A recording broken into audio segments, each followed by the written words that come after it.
G Aisha thank you so مچ. بہت ہی quickly میرا جو پوائنٹ تھا وہ یہ کہ بھی لوگوں کا جب ایکسپیرینس ہوتا ہے وہ ظاہر ایکسپیرینس امپورٹنٹ ہوتا ہے, لیکن لارڈ احمد نے جو بات کی میں اس کی تھوڑی سی وضاحت ایکسپلین کرنا چاہتا ہوں کہ یہ بالکل صحیح ہے جو لارڈ احمد کہہ رہے ہیں. دیکھیں فرق یہ ہے کہ ڈیوڈ کیمرون کو بھی دیکھ لیں, ان کا بھی کوئی ایگزیکٹو ایکسپیرینس نہیں تھا, انہوں نے کوئی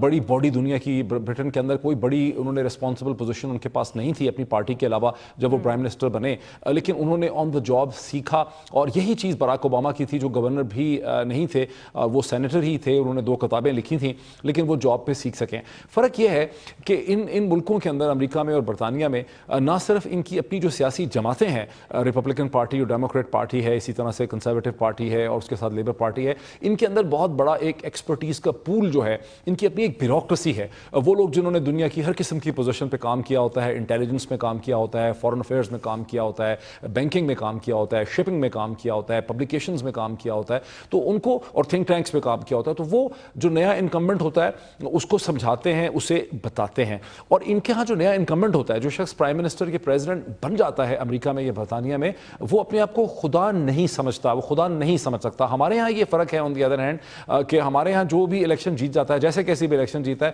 اس کے فوراً 5 منٹ کے بعد اس کو یہ زوم ہو جاتا ہے کہ اوپر خدا ہے, پتہ نہیں ہے بھی کہ نہیں ہے, لیکن میں ہی میں ہوں, اب میں نے ہی سب کچھ کرنا ہے. اب امریکہ کا جو صدر ہے اس کو وہاں کی انٹیلیجنس روز ایک بریفنگ دیتی ہے, CIA بھی اس کو بریفنگ دیتی ہے, FBI انٹرنل سیکیورٹی بھی بریفنگ دیتی ہے, ہر چیز کی اس کو بریفنگ ملتی ہے, اور وہ کسی کو یہ نہیں کہہ سکتا کہ یہ لے جاؤ اٹھا کے, مجھے پتا ہے کہ میں کیا ہوں, میں تو امریکہ کا صدر ہوں, میں تو کل واحد ہوں, مجھے سب کچھ پتا ہے. اور یہی صورتحال برطانیہ میں. اس لیے اگر برنی سینڈرز بھی پریزیڈنٹ بن جاتے ہیں, اور اگر ٹیڈ کروز بھی بن جاتے ہیں, یا ڈونلڈ ٹرمپ بھی بنتے ہیں, تو یہ ڈونلڈ ٹرمپ ابھی جو باتیں کر رہے ہیں, وہی پوائنٹ جو میں نے پہلے کہا تھا, ڈونلڈ ٹرمپ یہ باتیں نہیں کریں گے. اگر ڈونلڈ ٹرمپ امریکہ کے پریزیڈنٹ بن جائیں گے تو ڈونلڈ ٹرمپ ایک بالکل ڈفرنٹ شخصیت کے مالک ہوں گے. براک اوباما بھی بہت سی آئیڈیلسٹک باتیں کرتے تھے, کشمیر کے حوالے سے کرتے تھے, پیلسٹائن کے حوالے سے کرتے تھے, تو ان کو 8 برس بڑی جدوجہد کرنی پڑی ہے, 8 برس کے بعد وہ ایران کے ساتھ ایک سکسیسفل نیگوسیشن کر سکیں. آئی فلی سپورٹ اینڈ انڈرسٹینڈ جو لارڈ احمد کہتے ہیں, میں صرف اس پوائنٹ کی وضاحت کرنا چاہ رہا تھا.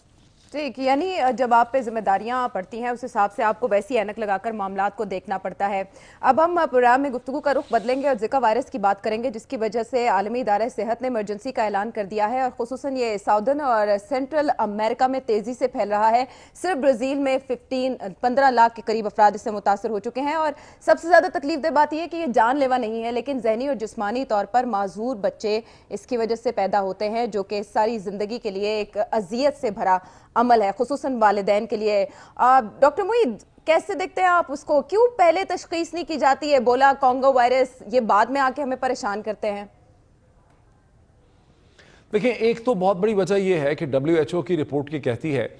کہ بہت بڑی تعداد میں پرسنٹیج میں وہ لوگ جن کو زکا وائرس ہٹ کرتا ہے, جیسے کہ ساؤتھ امریکہ میں اور سینٹرل امریکہ میں کر رہا ہے, اور یہ خصوصاً طور پہ بتانا بھی بہت ضروری ہے کہ جو پریگننٹ خواتین ہیں, جو اب یا تو حاملہ ہوتی ہیں خواتین یا حاملہ ہونے والی ہوتی ہیں, ان کی اناٹومیکل یا باڈی کے اندر کچھ ایسی تبدیلیاں آ رہی ہوتی ہیں جہاں یہ زکا وائرس, جو کہ ماسکیٹو سے اس کی ٹرانسمیشن ہوتی ہے, وہاں وہ ان کو ہٹ کرتا ہے. لیکن جب ایک دفعہ وہ ان کو ہٹ کرتا ہے, زکا وائرس آ جاتا ہے ان کی بلڈ سٹریم کے اندر یا باڈی ٹیشوز میں ہوتا ہے, تو اکثر ان میں سے وہ نان سمپٹومیٹک ہوتے, کوئی سمٹمز نہیں ہوتے. یعنی جیسے جب آپ کو ملیریا ہوتا ہے تو آپ کو بخار ہوتا ہے, آپ کا بدن ٹوٹتا ہے, آپ کو شیورنگ ہوتی ہے, تو پتہ چلتا ہے. لیکن زکا وائرس کے بہت زیادہ وکٹم ایسے ہیں, حاملہ خواتین ایسی ہیں جن میں جو کوئی سمٹم کیری نہیں کرتی, سو ڈاکٹرز اس کو کوئی سکسیسفل ڈائگنوسس کرنا بھی اس کا بہت زیادہ مشکل ہے. تو یہ اس کی ایک بنیادی وجہ ہے. لیکن اس کی بایولوجی کیا ہے وہ بھی ٹھیک طرح سے نہ تو آئی ہمارے سامنے, نہ مجھے بھی ٹھیک طرح سے نہیں پتا کہ زکا وائرس کا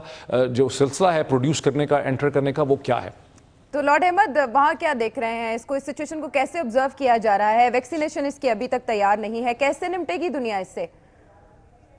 دنیا تو بڑی کنسرن ہے, پوری دنیا کے لوگ, ہر جگہ پہ یہ ڈسکس ہو رہا ہے, کیونکہ تقریباً 24 ممالک کے اندر, جس طرح ڈاکٹر صاحب نے فرمایا, سینٹرل امریکہ, ساؤتھ امریکہ اور یہ یعنی برازیل سے نیچے, اینی وے 24 کنٹریز, جس میں یہ تو زیکا پہلے 1940s میں افریقہ میں سامنے آیا اور ڈینگی کی طرح اب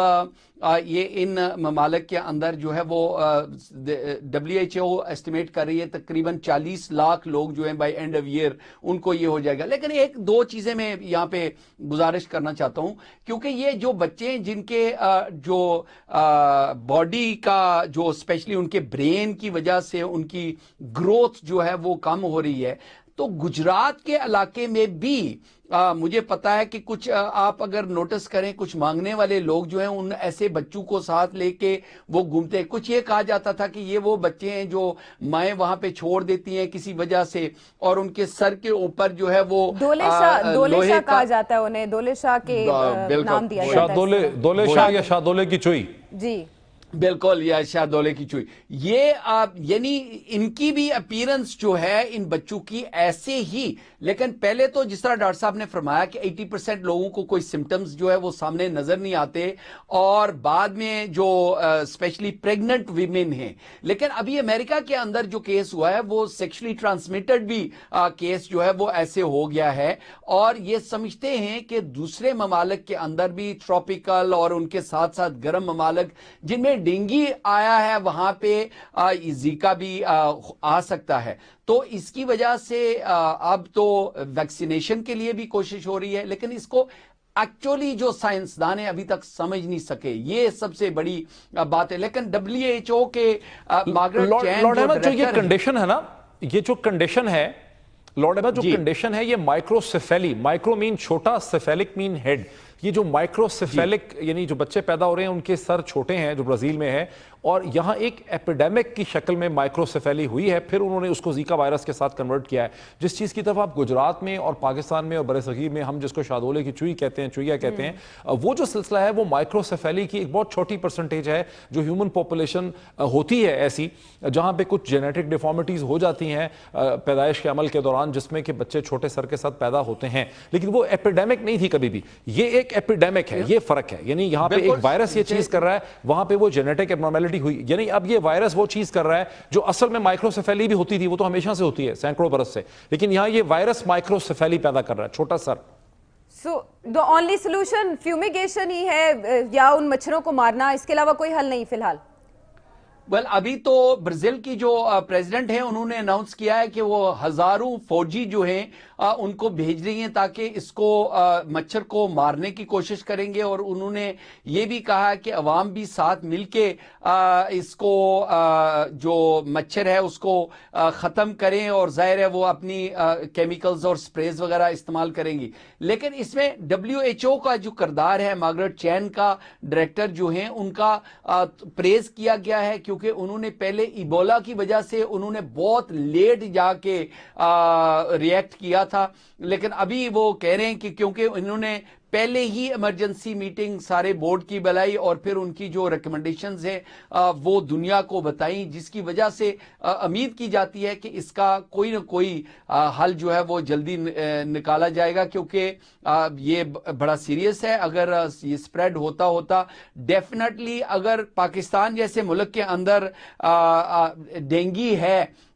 فار ایسٹ کے اندر ڈینگی ہے, کیونکہ یہ ٹراپیکل جو کنٹریز ہیں جس طرح یعنی